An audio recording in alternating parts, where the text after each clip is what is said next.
What's going on, folks? Bill here from the Sports Insanity Network, and welcome to another edition of Murphy's View.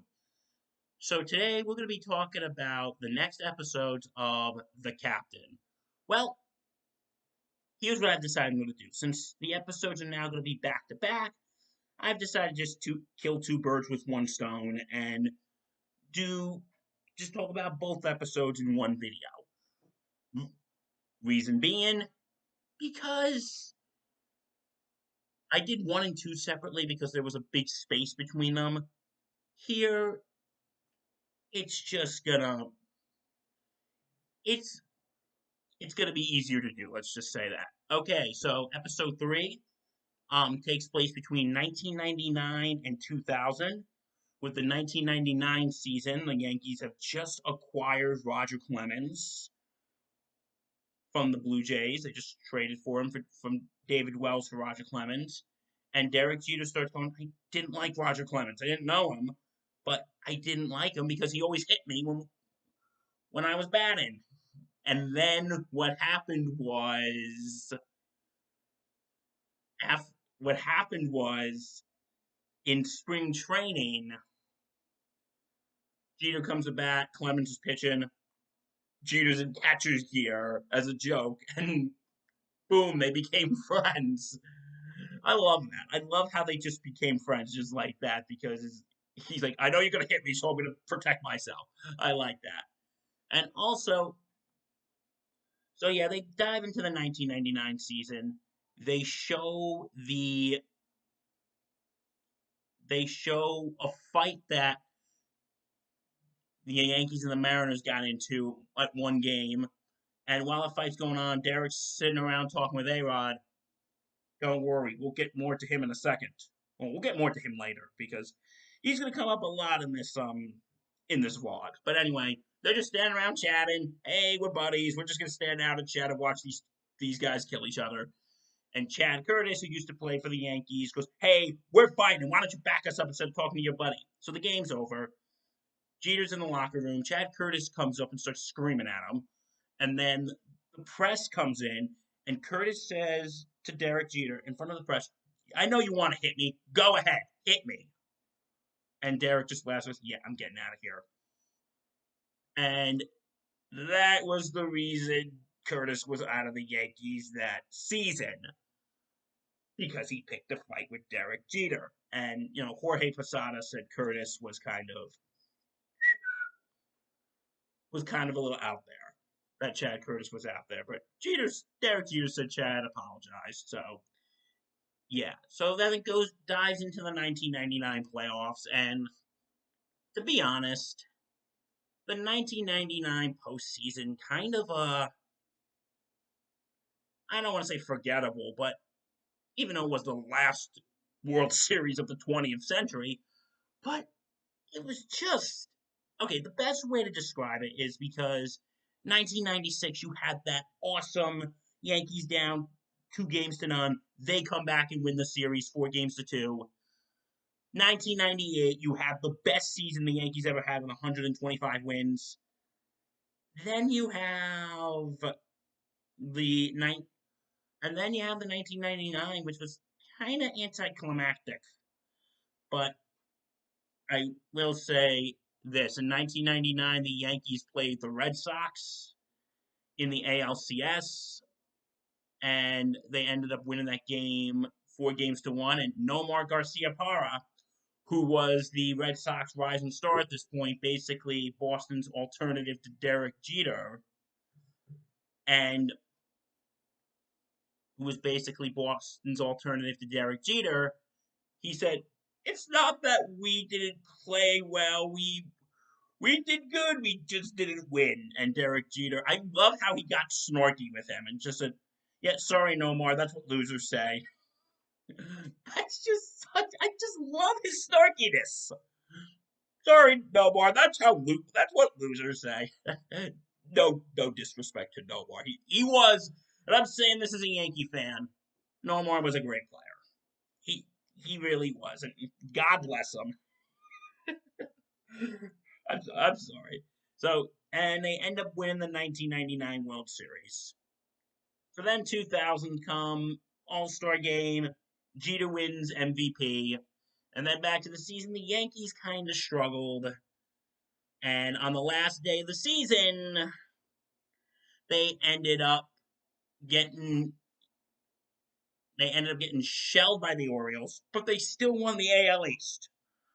And Tito Martinez said when they were walking back, there was like bottles of champagne. It's like, yeah, we didn't feel like taking them, and I don't blame them. So then the ALDS, they end up playing the Oakland Athletics, and they have a new young team. And before Game 5, series is tied. Eric Chavez, who played for the Athletics, they asked, "What's it going to be like that you're going to knock off the defending champion Yankees?" And he said something along the lines, "Well, they had their time, and this is going to be our time." And Jorge Posada said when he watched it, goes, "Oh, he just woke up the monster." Yankees ended up winning that series, and they end up winning the LCS against the Mariners. Again, don't worry, more A-Rod stuff coming in a minute, in a few. Everyone, relax. There's gonna be more A-Rod stuff, I promise. Um, but anyway, so the Mariners, Yankees beat the Mariners, and then they go on to the World Series to beat the Mets, to play the Mets. And I remember this fiercely in 2000. And was like my baby step towards getting interested into baseball because I was more a football guy and still am, as you all know, I'm a huge Giants fan. But this was when I was starting to get into baseball. And I remember this specifically because, my family are Yankee fans. My mom is a Met fan convert. She was a Met fan, now she's a Yankee fan, but that's a whole different conversation, not for this vlog. And we had relatives in our family who are big ass Met fans. So it was kind of like, me, my dad, my uncle, my cousin, and a bunch of us all over here on the Yankee side, and my aunt, my uncle, and my cousins on the Met side. And so the series goes to so it's the first Subway series since 1956, and New York is just so divided. And I actually have the World Series tape on VHS somewhere around here. And I remember watching that periodically. Oh, God bless the New York Yankees and the New York Mets. God bless the Subway series. But anyway, at the beginning of the series, someone from the Mets, I can't remember their name right now, said we'll win it in 5. And Derek's like, come on, give us some respect. And then it shows game 1, Yankees win in extra innings. Game 2, when there was tension between Roger Clemens and Mike Piazza, when Piazza's back broke, the bat came back to Clemens, and he threw it at Piazza because he said, "I thought it was the ball." I don't know how you could tell the difference between a bat and a ball, but hey, it was the heat of the moment. I understand, Raj. Anyway,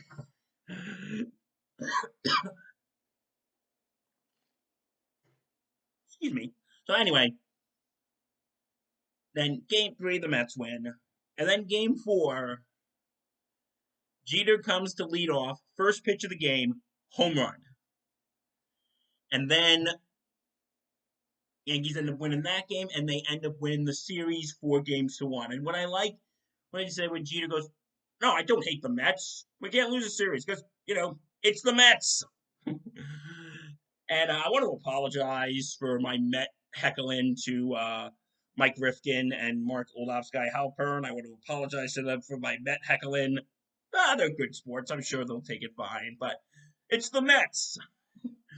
So the Yankees end up winning Game 5 and have won the 2000 World Series. Now, okay, part 1 of the A-Rod talk, because I'm going episode by episode here, because there's more coming up. Okay, part one. A-Rod has just now landed a contract with the Texas Rangers, and that he has led a contract, which was the highest paid contract at the time.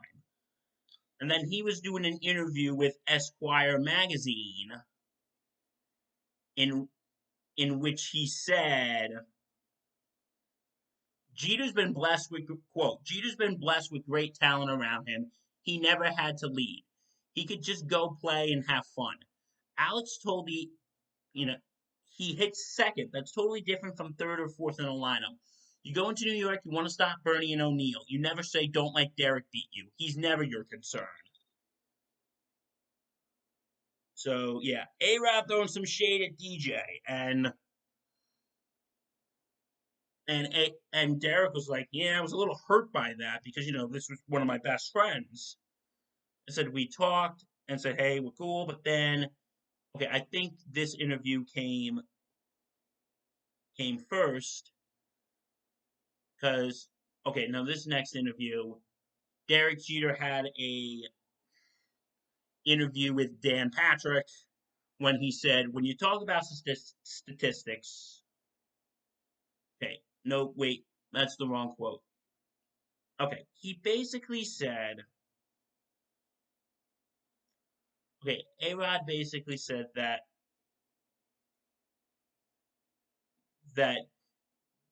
there's not one thing that Jeter can beat me with. That there's not one thing Jeter can beat me with, or something along those lines. But and that kind of put a wedge into their relationship.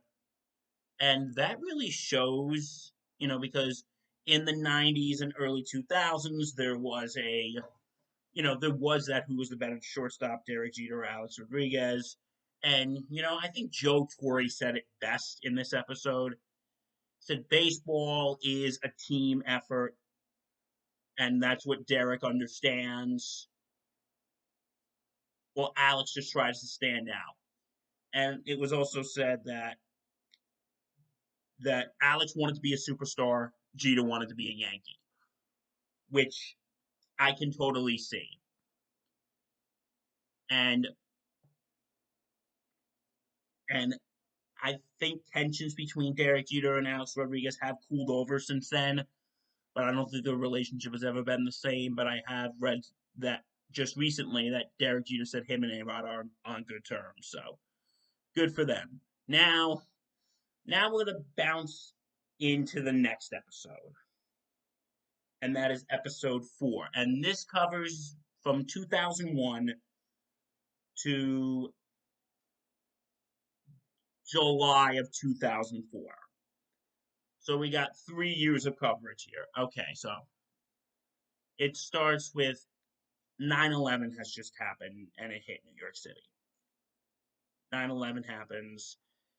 No, everybody is just speechless. And, the documentary, this episode starts with the Yankees going down to ground zero. So, well, what are we going to do with baseball players? But everybody just came up to them and saying, my friend or family member who was lost in the tragedy was a big Yankee fan. And they're all saying, what, we got to win it for the city. And and that's and and they focus on the 2001 ALDS first between the Yankees and the Athletics, and Yankees were down 2-0 in this series, and then they went back to Oakland, and then of course the famous flip play, throw from the outfield, Jeremy Giambi's running home, Jeter flips it to Posada, throws him out. That really shows a lot of Jeter's fielding skills right there. One of the greatest plays ever. The flip play. Whoop. So now they end up winning that series, win the pennant, and then the World Series against the Diamondbacks. And I remember this series. I remember this series because I remember I was very young when 9/11 happened, so I didn't really understand what was going on. But I knew, I kind of had a feeling. I knew everybody was just glued to watching the series because this was a time when New York needed the Yankees. This was a time when New York needed the Yankees and they needed baseball. So the World Series happened. Yankees lose first two games in Arizona. Series goes to the Bronx. And I remember before game three of the 2000, before game three of the World Series, George Bush throws out the first pitch. And this is not from the captain. This is from, okay, if you want to know more about baseball after 9/11, I highly recommend the documentary 9 Innings from Ground Zero. Highly recommend that documentary. Again, it's an HBO documentary. It's called 9 Innings from Ground Zero. And it's about baseball after 9/11. So if you have a chance, give it a watch. So anyway, President Bush is coming to throw out the first pitch. He's warming up in the cages, and you guys probably all heard this story. Derek Jeter comes over, and he goes, "Hello, Mr. President. Heard you throwing out the first pitch tonight." He goes, "Yeah, I am, Derek." He goes, "Are you throwing from the front of the mound or from the mound?" He goes, "What do you think, Derek?" And he goes, "I throw it from I throw it from the front of the mound, but don't bounce it. They'll boo you." And he ends up throwing a perfect strike. So Yankees win game three, and then game four, which is on October 31st, Yankees are down. They come back, extra innings. You know what happens at midnight. You Yankee fans, you know what happens. Derek Jeter, Reggie's Miss November 1st. Reggie is Mr. October. Jeter is Mr. November. And the Yankees win game four. Then game five, Yankees another comeback win. And then the series goes back to Arizona. They get shelled in game six. Game seven, they're 6 outs away. Oh, no, 6 outs away. 3 outs away, 2-1. Mariano's on the mound. Unfortunately, he blows it, and Yankees ended up losing the World Series. And Yankees end up losing the World Series, and Jeter, he said he was absolutely pissed off sitting there because said, in the final outs, I'm sitting. We see another side of Derek in this documentary. We see a little more cocky side of him when he goes, I'm sitting there. What am I going to say in the post game conference? We just won 4 in a row, and then they lost. And he goes, and he said, I was just all that off season. I was just really pissed off. I was really just not happy. And this is someone, as I've been saying, he is someone who always wants to win. And not like that little kid who always wants to win when you're playing a game. Like, he wants to win. Derek Jeter is a winner. He wants to win. So, 2002, Steinbrenner's making changes. He's getting all these players, such as Jason Giambi. And as one reporter said, yeah, this was an Island of Misfit Toys situation because nobody was fitting in. Yankees lose the LDS. And then the 2003 season comes. And, oh boy. Okay, this is actually. Okay, there was a. Jeter's was going out to a birthday party for a friend, and he didn't come back till 3 a.m. And George Steinbrenner is not happy about it, saying that he was lacking focus. And there was like more stories in the paper, like, oh, Jeter's wild night. And and he tells the story about when he was sitting with George Steinbrenner and they were talking, and Derek goes, "Hey, you started talking about this in the papers. Now, please fix this." And he goes, "I thought you came in here to apologize." He goes, "We're sitting there arguing. I walk out, and there were employees who are out, like, listening to see what was going on.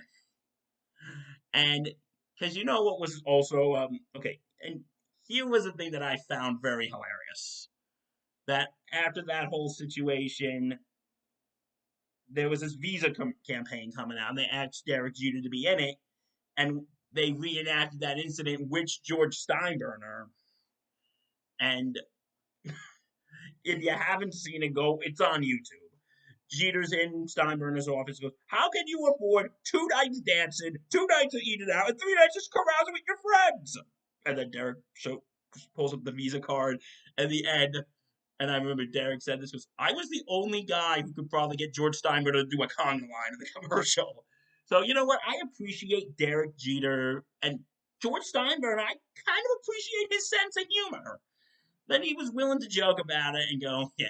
But anyway, so another wild story happened. Hideki Matsui's just came to the Yankees. They're out till 3:45 in the morning, and saying, Jeter having a ball just like the ad, and the boss Steinbrenner calls him while he's in Cincinnati, and Derek's like, "Oh crap, I'm in trouble." And then he goes, "Guess what? You're being promoted to captain." And that was an absolute right decision because it's like what Jeter said. He said, "I try to be an example to my players, and I try to be an example and try to get to know my teammates." And as Michael Jordan, who got interviewed for this, he said, it takes a real winner for someone to say how they can do better. And going back to that, that's why he was captain. This was a guy who knew that it wasn't always about him, it was about the team. And that is why he was well deserving of being captain of the Yankees, up there with Gehrig and Munson and Nettles and Mattingly. That's why. So now, moving on to 2003 ALCS. As we know, and this I remember watching this series. Game 3 of the 2003 ALCS, Yankees Red Sox at Fenway. Pedro Martinez throws at Kareem Garcia. Fight breaks out. Fight breaks out, and then they're Pedro Martinez and Jorge Posada doing this, pointing to each other's head, saying, "I'm going to hit you in the head." And then Don Zimmer, 72 years old, God rest his soul, he comes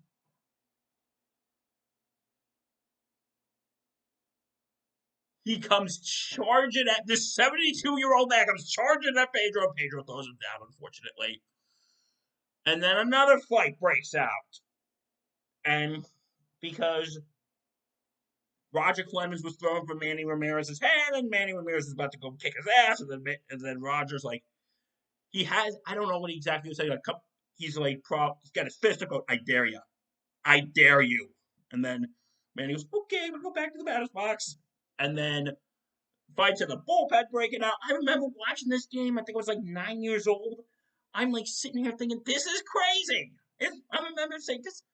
I was getting more into baseball at this point. I remember looking at my dad going, is it always this crazy? And he goes, not always. But anyway, then 2003, Game 7, we all know what happens. Aaron Boone, home run. Yankees end up going to the World Series. And Theo Epstein, the GM of the Red Sox, he's like, we had to sit there and watch this preppy, entitled, elitist Lords of the Realm, but we knew we were coming back next year. Yeah, guys, we know what the next episode is going to be about. Trust me, I'm not looking forward to it, but I'm going to talk about it for you folks, because I love you folks. I might need a very stiff drink while I talk about it, but I'm gonna talk about it. I promise. I might need a very stiff drink, but I'm gonna talk about it. Um, but anyway, so what happened? Okay, so what happened after that? Um, So the Yankees end up losing the World Series to the Marlins, and you know what? There just really wasn't enough energy in that series. Because I think when you just come off beating the Red Sox, you're kind of, that was the World Series. And you know what? It's a difference with Jeter, how in it's different with Jeter, how after the 2001 World Series, he was just pissed. He was just, it happens.